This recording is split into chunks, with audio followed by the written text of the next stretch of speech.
Assalamualaikum warahmatullahi wabarakatuh.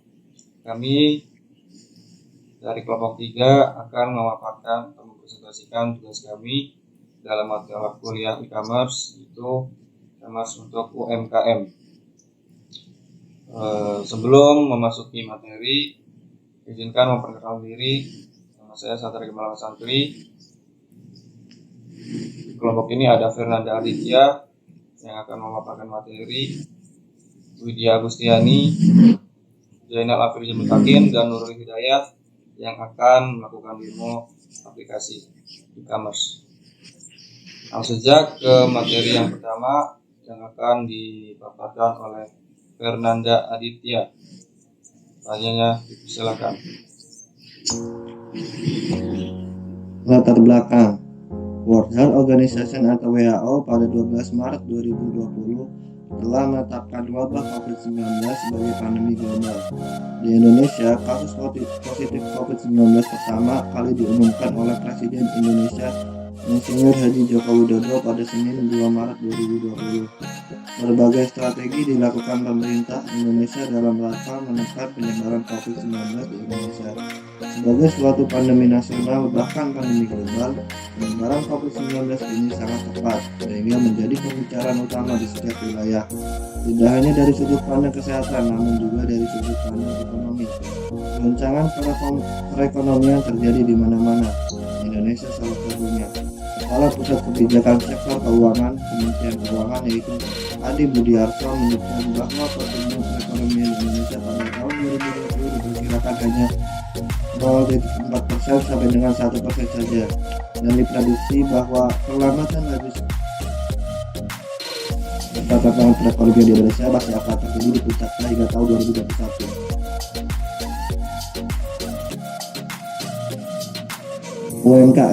UMKM merupakan sektor usaha yang paling terpuruk. Hal ini juga yang menjadi salah satu penyebab pertumbuhan ekonomi Indonesia melambat. Seperti yang telah dipaparkan pada tulisan di atas, UMKM memiliki peran yang sangat penting di Indonesia. Berdasarkan dari Kementerian Koperasi Usaha Kecil Menengah Kemenkop UKM, jumlah usaha mikro Indonesia adalah 62.100.900 usaha.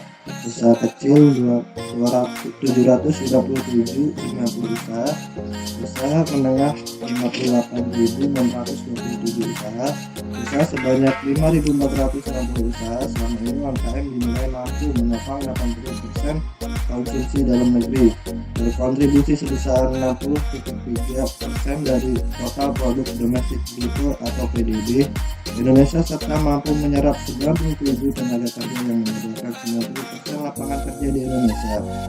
Namun pandemi COVID-19 menghambat kegiatan UMKM. Sebagaimana biasanya, dari jumlah UMKM tersebut terdapat 1.785 koperasi dan 163.713 UMKM yang terdampak pandemi COVID-19. Sektor makanan dan minuman paling terdampak pandemi COVID-19. Selain itu, ada juga sektor industri kreatif dan pertanian. Mayoritas kegiatan UMKM membutuhkan kehadiran fisik, di mana saat pandemi COVID-19 terjadi banyak aktivitas UMKM yang terhenti selama kurang lebih 3 bulan. Jadi penurunan penyerapan produk-produk UMKM sehingga berdampak kepada penurunan omset UMKM. Bahkan sejak awal bulan Maret 2020, menyebabkan UMKM turun drastis hingga mengancam keberlangsungan bisnis mereka. Terjadi pemutusan hubungan kerja atau PHK yang juga turut menurunkan daya beli masyarakat. Ketua Umum Himpunan Pengusaha Muda atau HIPMI, Jaya Hafidudin Suhaili Kala, mengatakan bahwa omset UMKM merosot hingga 70% sejak pandemi COVID-19. Selanjutnya akan dipaparkan oleh Widya Agustiani.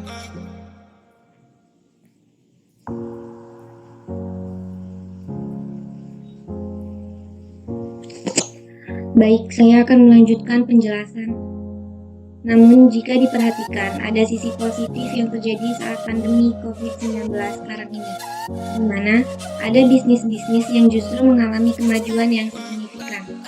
Bisnis-bisnis tersebut adalah bisnis-bisnis yang telah memanfaatkan penggunaan Information and Communication Technology atau ICT dalam kegiatan sehari-harinya, dan bisnis-bisnis yang mampu berinovasi dan beradaptasi dengan cepat dalam menghadapi situasi pandemi COVID-19 dengan mengalihkan kegiatan usahanya dari offline menjadi online.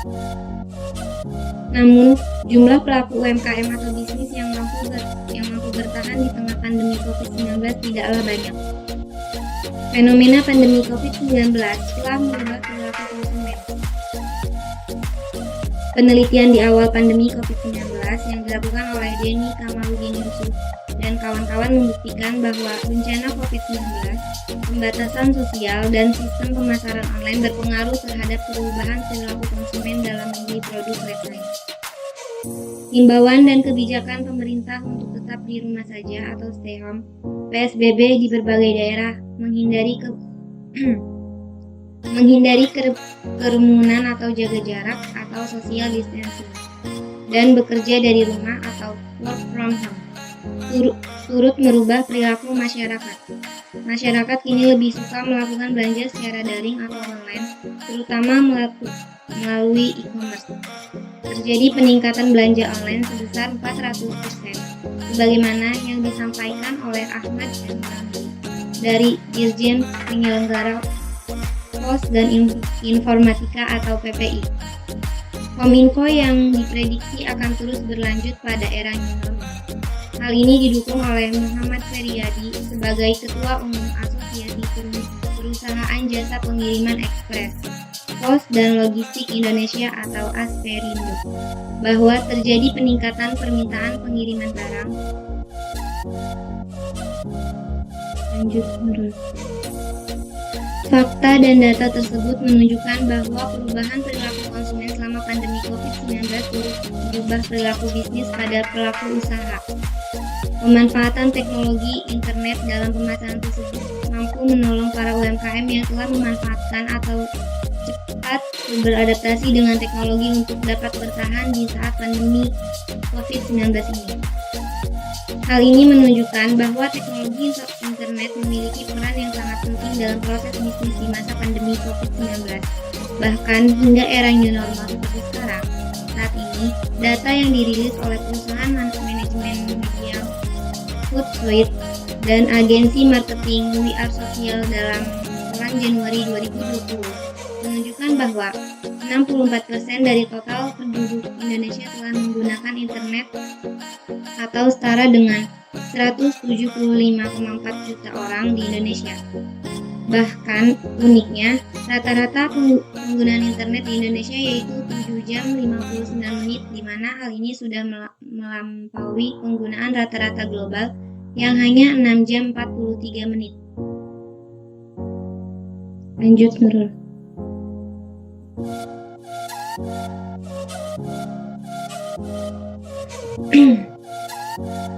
Sangat disayangkan saat ini hanya 13% UMKM yang telah terhubung dengan digital marketing.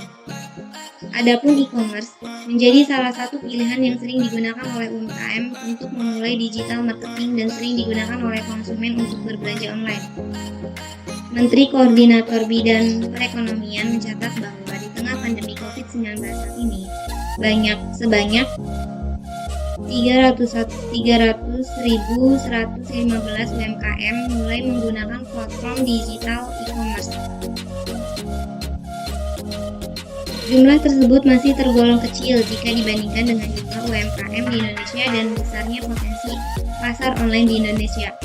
Kurangnya pemahaman pelaku UMKM terhadap pengaplikasian e-marketing di Indonesia menjadi salah satu faktor penyebab banyaknya UMKM yang gagal beradaptasi di tengah krisis pandemi COVID-19 saat ini. Sebagaimana yang telah disampaikan pada pemaparan di atas, oleh karena itu, melihat kondisi saat ini diperlakukan percepat adaptasi e-marketing bagi UMKM di Indonesia sehingga ekonomi Indonesia kembali bangkit. Karena UMKM memiliki peran yang sangat besar bagi perekonomian Indonesia. Berdasarkan pemaparan fenomena-fenomena yang terjadi selama pandemi COVID-19 di Indonesia, maka perlu untuk melakukan pengembangan e-commerce untuk UMKM di Indonesia. Selanjutnya akan disampaikan oleh Jainal.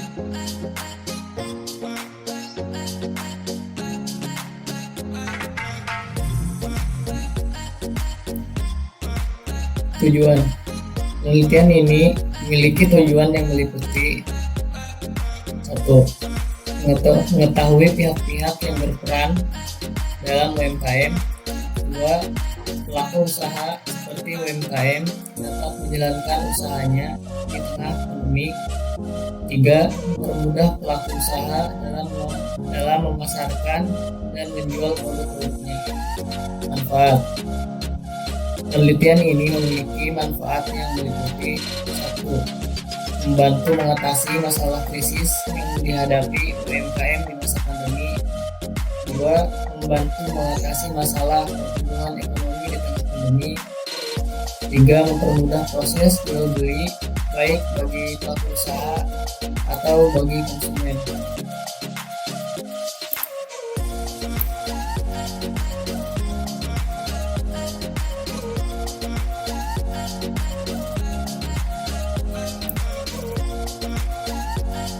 Desain perancangan. Sistem ini memiliki beberapa akses, yaitu admin dan user atau klien. Alurnya dimulai dari ketika klien login, harus mengisi form registrasi terlebih dahulu. Data registrasi dikirim ke admin, dan admin akan mengirim kode OTP untuk masuk ke dalam sistem.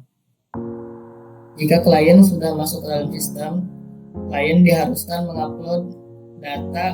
Saya akan melanjutkan pemaparan materi. Jadi di sini ada diagram konteks untuk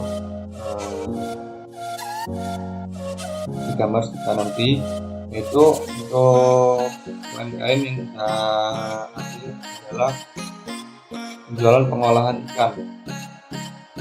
Maka di sini terlihat diagram konteksnya ada bulan. Ada dua alur, ada dua pelaku. Yang pertama customer dan admin. Dari customer melakukan mengisi form FPP ini dan akan masuk ke sistem, kemudian masuk ke admin. Dari aplikasi ini juga akan mengirimkan data kepada customer dan akan masuk ke sistem lagi dan kemudian diterima oleh admin. Oke, di sini ada diagram overview. Jadi yang pertama untuk pembelian dari customer melakukan FPP, yaitu mengisi form, kemudian masuk ke dalam link ini dan disimpan. Nah, dari itu ada bukti pembelian atau BPB dikirim ke customer. Kemudian ada pembayaran.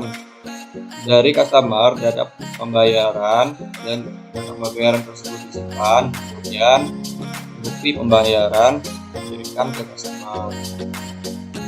Kemudian ada laporan. Nah, dari pembelian dan laporan tersebut, bukti BPB atau bukti pembayaran masuk ke laporan. Itu juga dengan bukti pembayaran masuk ke laporan. Dari laporan ini ada laporan pembelian dan jadi ada laporan pembelian dan laporan pembayaran yang masuk ke admin. Udah terakhir yaitu ada diagram rinci. Di diagram rinci yang pertama ada proses pembelian.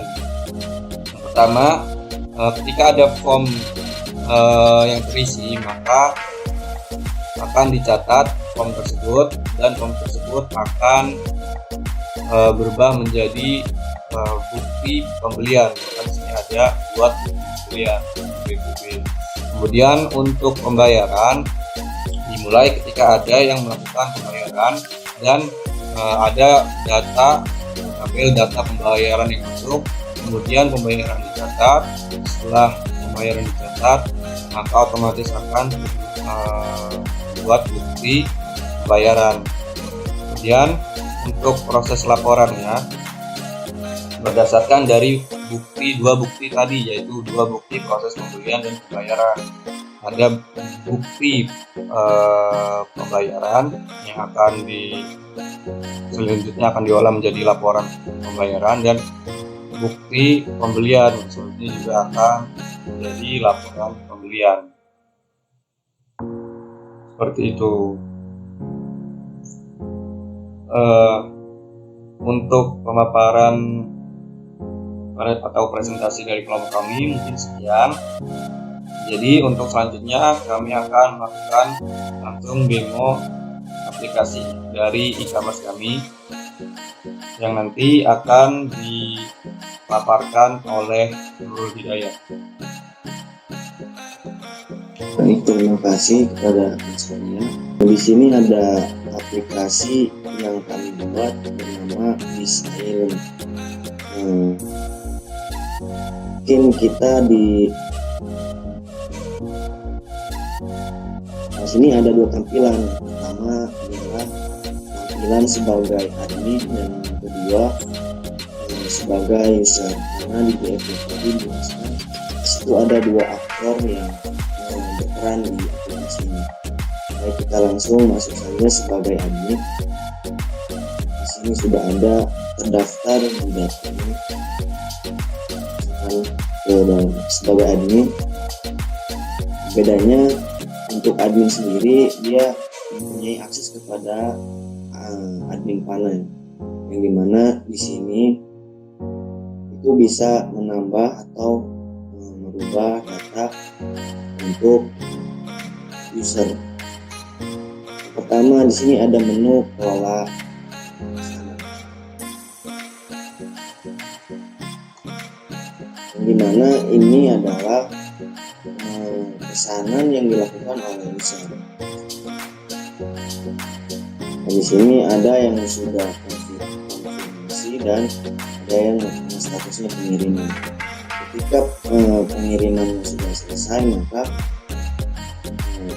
klik ID dan selesaikan.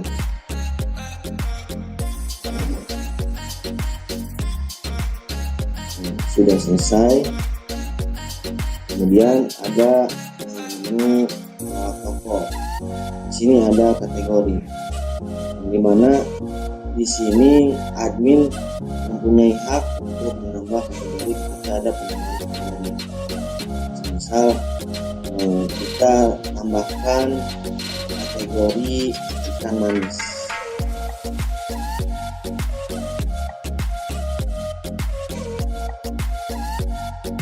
Kategori tersebut sudah bertambah menjadi dua kategori. Untuk produk juga sama, admin mempunyai hak untuk menambah atau menghapus produk. Misal kita tambahkan produk di sini.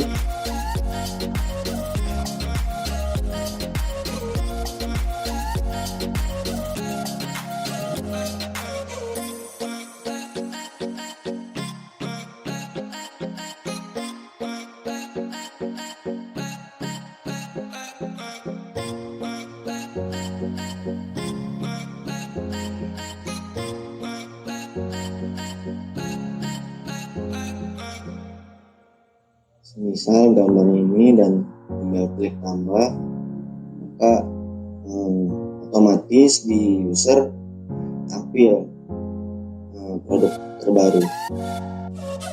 Kemudian metode pembayaran pun sama. Ketika admin mempunyai pembayaran baru, maka tinggal dikembangkan saja di sini.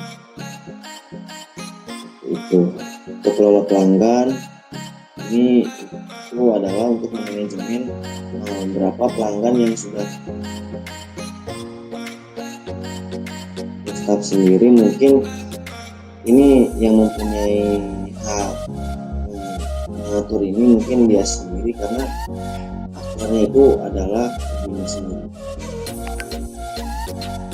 Dan terakhir adalah promotor. Selanjutnya kita masuk sebagai user.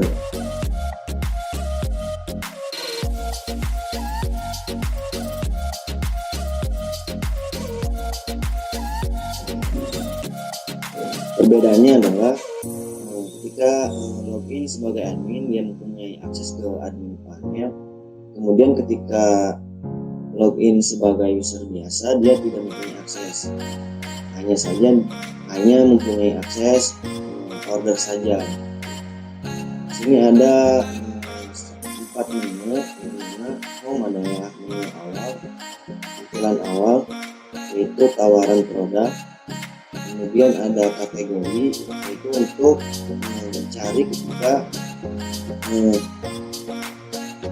kategori tersebut. Nah, seperti ini, ketika memang produknya sudah banyak dan si user tidak pusing-pusing lagi dan cuma mencari kategorinya saja. Kemudian ada keranjang. Keranjang ini adalah untuk mengumpulkan produk yang akan dibeli, seperti itu. Atau misal kita ingin membeli produk ini, add to cart. Sini sudah otomatis masuk ke keranjang. Di sini mungkin tindak lanjutnya antara checkout dan terus. Ketika memang tambah jumlahnya menjadi 3, dan langsung di checkout.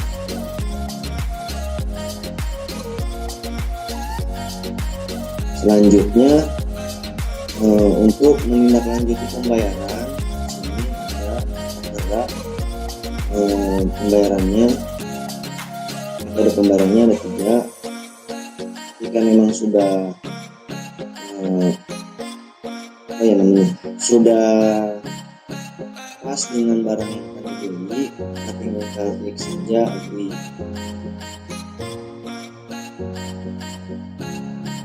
Otomatis di keranjang saya ini kosong karena sudah pindah ke daftar order, dimana ini order kita ketika kita membeli produk di aplikasi Fispina. Selanjutnya yang dilakukan user adalah konfirmasi pembayaran jika sudah melakukan pembayaran. Atas nama siapa dan rekening tujuan apa dan tanggal pengirimannya, yaitu tanggal berapa, langsung dikirim.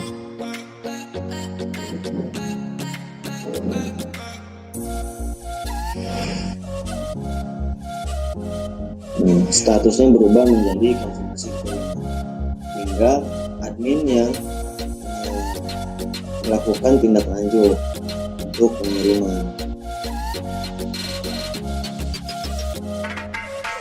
Contoh di sini saya masuk ke admin.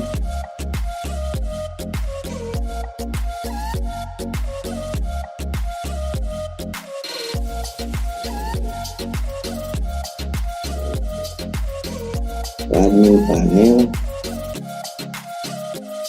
dan di kelola pesanan.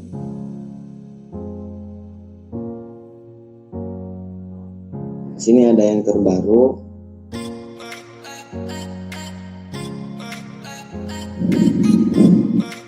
Ini mereka sedang menunggu tindak lanjut dari admin untuk segera jika barang sudah dikirim dan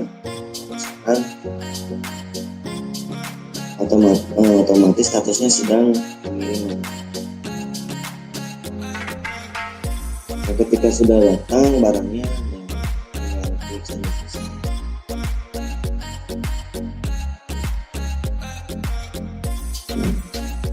selesai, dan di tampilan user akan juga menjadi kosong seperti ini karena pesanan sudah selesai. Mungkin cukup sekian dari saya, kurang lebihnya mohon maaf. Assalamualaikum warahmatullahi wabarakatuh. Waalaikumsalam warahmatullahi wabarakatuh. Terima kasih kepada Nurul yang telah mengklarifikasi dari kelompok kami, dan mungkin sekian pemaparan untuk tugas dalam mata kuliah e-commerce dari kelompok kami. Kurang dan lebihnya kami mohon maaf. Kami akhiri dengan Assalamualaikum warahmatullahi wabarakatuh. Waalaikumsalam warahmatullahi wabarakatuh.